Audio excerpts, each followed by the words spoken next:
Neustrezna obdelava kmetijskih površin lahko dolgoročno poveča raven potencialno nevarnih snovi v vodah. Kmetijstvo in vzreja živali vplivata tako na podnebne spremembe, kot tudi na onesnaževanje podtalnice. Ob povečanju obdelovalnih površin moramo poskrbeti tudi za to, da kmetijstvo vode ne bi onesnaževalo.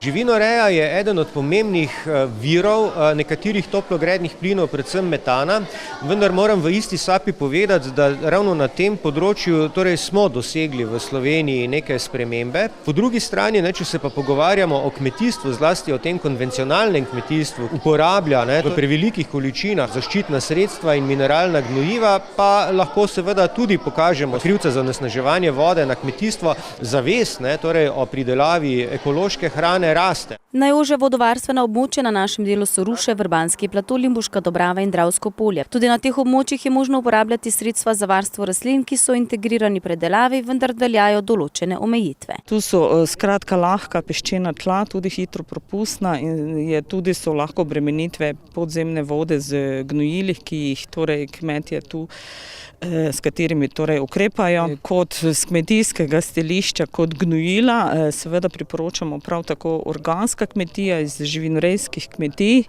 Tudi za dognojevanje v zimi lahko uporabljajo razredčena organska gnojila na širšem območju, na najožjem vodovarstvenem ne. Nekoč je bilo kmetijstvo neprimerno bolj enostavno in ni bilo teh kontrol, danes je pa teh kontrol dosti in mislim, da jih je še premalo, predvsem pri teh velikih kmetijah, ki razlivajo gnojevko in uničujejo podtalnico, predvsem na tem fluvio-glacialnem produ, to je Dravsko-Ptujsko polje. Svetujejo jim tudi glede uporabe mineralnih gnojil, ki vsebujejo dušik, fosfor in kalij ter ostale mikroelemente.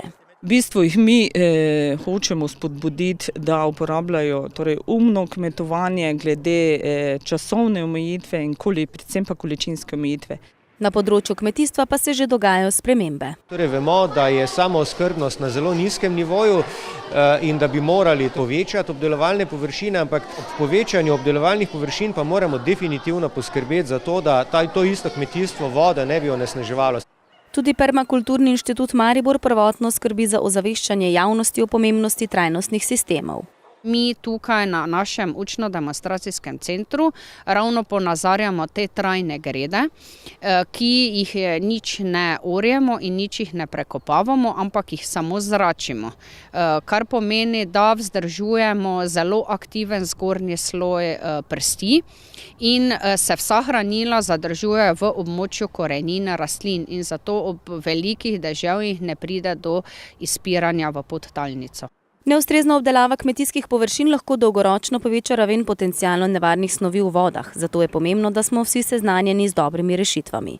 Stanje okolja, ki vključuje vodna telesa, tako podzemna kot površinska, je izredno pomembno tako za bodočo oskrbo z vodo, kot tudi za splošno gospodarjenje z vodami.